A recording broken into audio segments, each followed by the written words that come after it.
Hello and welcome back to this edition of Bayou Time. Again, your host Keith Whiteside, licensed clinical social worker with Chairborne Home Care.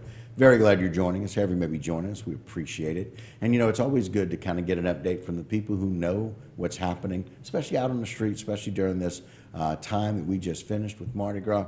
Welcome back to the program. Our favorite trooper, Trooper Ross Brennan. Thanks for joining us. Oh, always a pleasure. Enjoy it. Appreciate that. Of course, Louisiana State Police Troop C, Public Information Officer. And oh my gosh, we talk about all these first responders, all the people on your team, everybody with law enforcement, about how busy Mardi Gras is, how vigilant we have to be, but oh my gosh, this was an incredibly busy Mardi Gras. Oh, for sure. I mean, anytime you have big events like this. So state police was definitely busy. A lot of people think that, primarily the main focus is New Orleans Mardi Gras. We actually sent 125 troopers down to assist in NOPD there.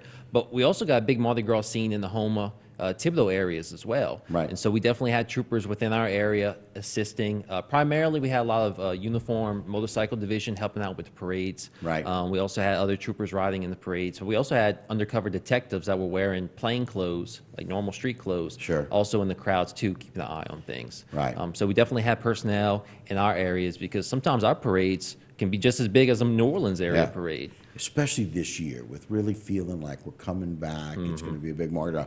And like we saw, there were a lot of crowds at a lot of different parades. Exactly. So between the 10th and the 21st, we had a lot of different events going on. Our troopers were definitely busy.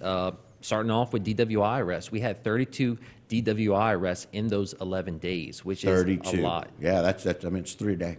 Yeah, it's done. And we actually even had on the 16th a DWI, what they call a saturation detail, where we had additional troopers on the road doing extra patrols to go out and look for those impaired drivers as well. So they were definitely busy trying to keep those roadways safe. We ended up working 75 crashes in total in those 11 days. Wow. So definitely busy on additional working crashes. We did have 2 fatal crashes, unfortunately. We had one that was on Grand Caillou Road, and we actually had one Monday night at Talbot and Ridgefield in Thibodeau. We don't have a press release available for that one. Troopers are still making some determinations. As soon as we get that information, I'll have a press release out on that. But we did have 2 fatals resulting in 3 deaths. In those 11 days, we had 6 drug-related arrests, so people with illegal narcotics inside their vehicle or on their person. We made 3 reckless driving arrests, so somebody driving in a dangerous manner, putting other people's lives at risk on the roadway. 180 speeding citations, and 22 drivers that were cited for driving with a suspended license. Yeah, I was just doing the math. That's a whole lot of work. Yeah, and that's just the highlights, right? There's additional stuff that we have. Yeah, there's so many other things, but again, it's about how Troop C is keeping us safe. Yeah. And Troop C is a large area that includes all of where Mardi Gras is down the bayou, right? And you got a lot of people traveling from New Orleans area, Baton Rouge area. A lot of people come down to our parades because it's a little bit more of a family-oriented, they feel, maybe a little bit safer feeling. But then you have people from our area going to New Orleans or going to Baton Rouge or Lafayette parades. So we got a lot of people traveling back and forth amongst different places within our area. So yeah, we definitely tried our best to keep the roadways safe and be proactive. Well, it's pretty obvious that you guys did a great job of addressing the issues. And in 32 DWI arrests, that's a lot. Yeah. And so if we go for the whole year since January 1st, we actually made 98 DWI arrests. So not even 2 months into the year, and we've already had 98 DWI arrests. And so that's a lot of people drinking and not doing very good thinking. Yeah. And because, quite frankly, we talk about it all the time, it's so easy to make a plan, especially when we know we've got these events, right? Exactly. We know we're going to the parade. Make a plan and just have one person that's not drinking, that's going to drive. It can be your very first time get behind the wheel driving impaired, but all it takes is that one time for something bad to happen. Nobody wants to think of it that way, but you got to think about what could happen if you make a poor choice. So like you said, it's always best to just have that designated driver or a backup plan. Hey, I'm going to draw the short stick out the group of friends. I'll be the sober driver tonight. Y'all have fun. Just make a little rotation.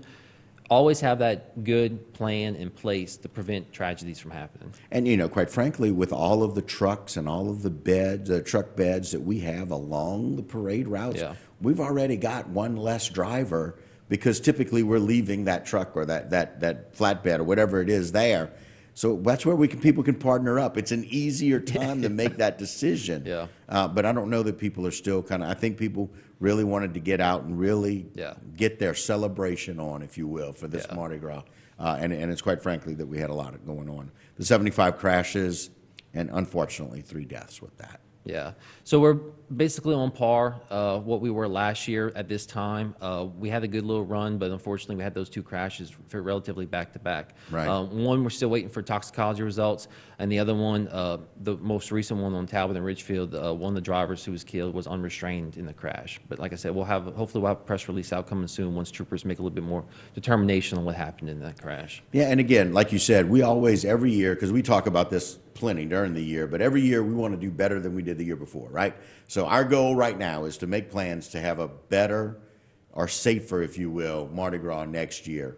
A whole lot less DWI arrests, a whole lot less crashes, and our goal is always for no fatalities. Yes, exactly. Yeah, and that's the motto of our highway safety is destination 0 deaths. And so it takes everybody making those right choices behind the wheel to get to that number. Well, however you guys did it, and I know your presence was very large, and you mentioned that, not only with the guys riding in the parade, not only with those on the motorcycles out there, but those people in plain clothes, those workers, troopers in plain clothes, helping, working with other divisions. We appreciate it and keeping us safe, and we always appreciate your time. Thank you for the support. Appreciate it. All right, Trooper. And that is the update and a recap that we have through Troop C for the Mardi Gras season. All right, guys, don't go anywhere. A lot more local programming right here on HTV with Bayou Time.